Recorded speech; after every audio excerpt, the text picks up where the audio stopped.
Rights groups say that Syria is dragging its feet with regard to the release of prisoners under an amnesty which was declared more than 2 weeks ago by President Bashar al-Assad himself. Well, the amnesty was in response to fears of mass infections in the country's highly overcrowded prisons, where cells can house as many as 80 inmates.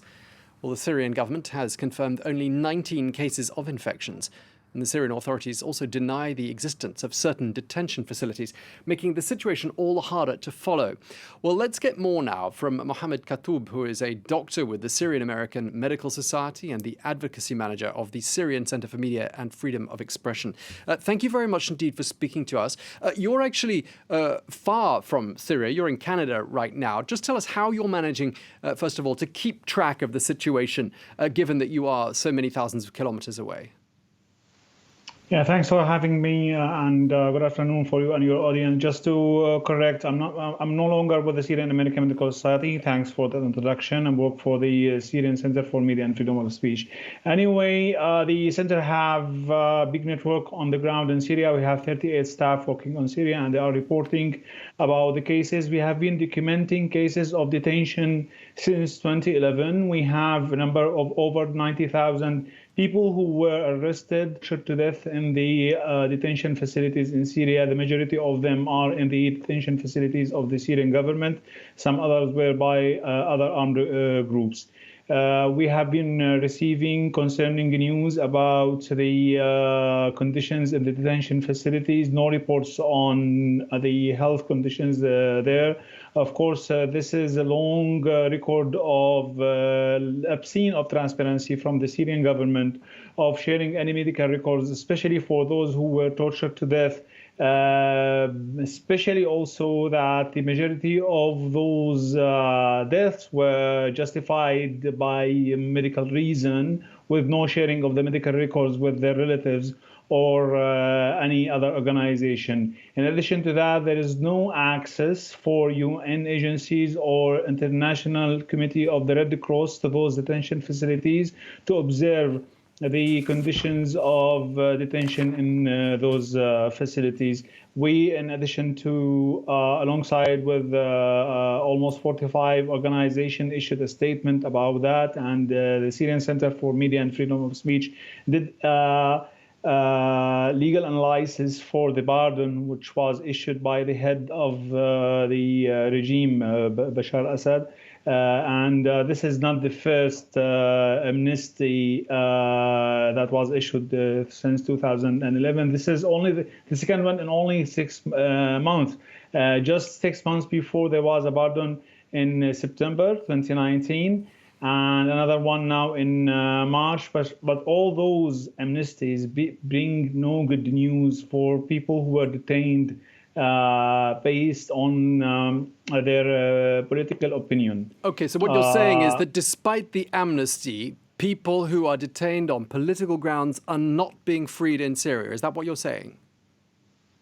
Yeah, in spite of several amnesties which was issued by the government since 2011, those amnesties doesn't include people who were arrested based on their political background or based on violation against freedom as a violation of freedom of speech by the government.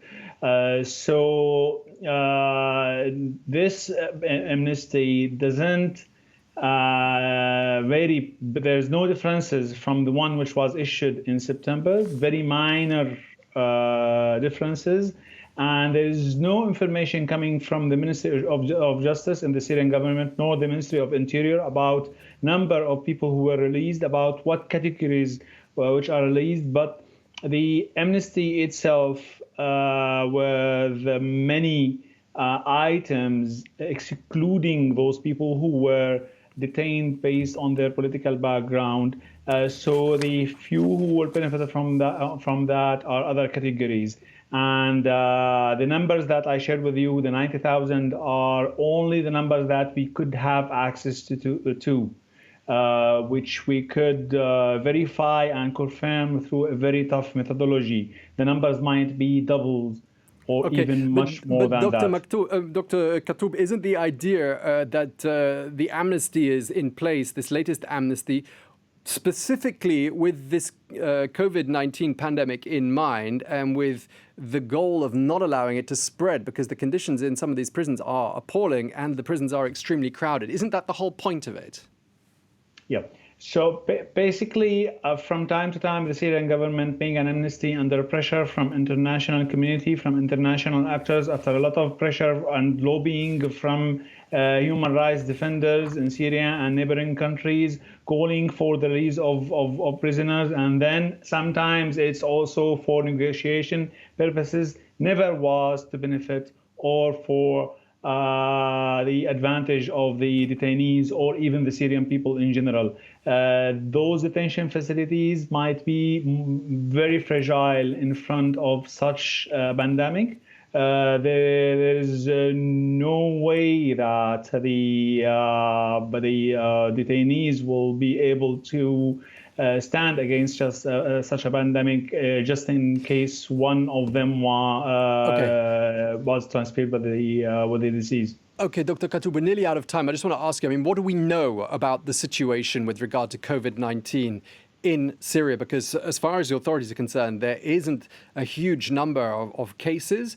And the country is also quite cut off from the rest of the world. And that might actually be to its advantage at this particular moment.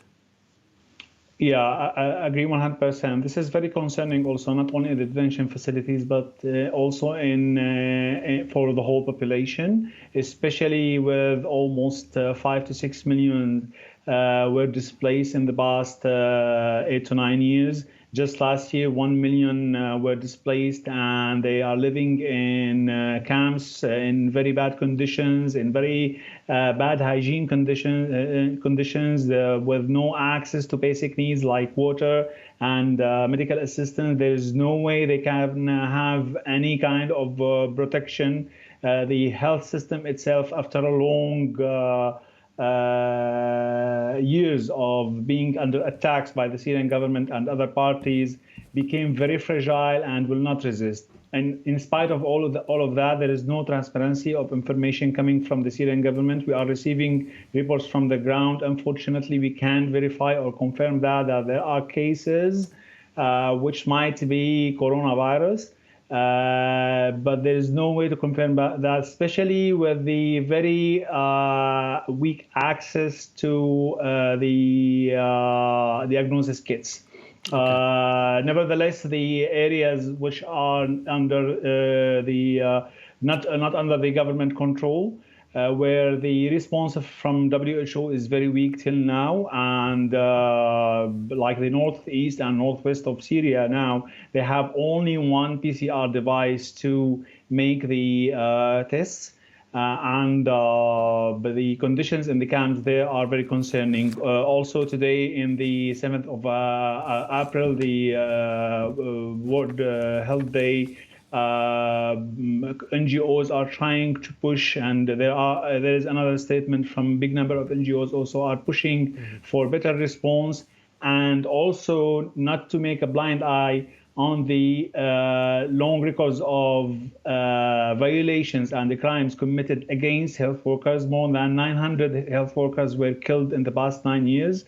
180 of them were tortured to death in the detention facilities. So today we call also for better response, for more transparency, for WHO to be more engaged in all of Syria, not only in the government areas. Okay. To give access for treatment for every Syrian, and also for protection. Okay, well, I'm sorry, we're out of time. Thank you very much for speaking to us, though. Dr. Mohamad Katoub, thank you so much for those insights on the alarming situation in Syria. That brings us up to date with the world news. Thank you for watching. Stay tuned to France 24.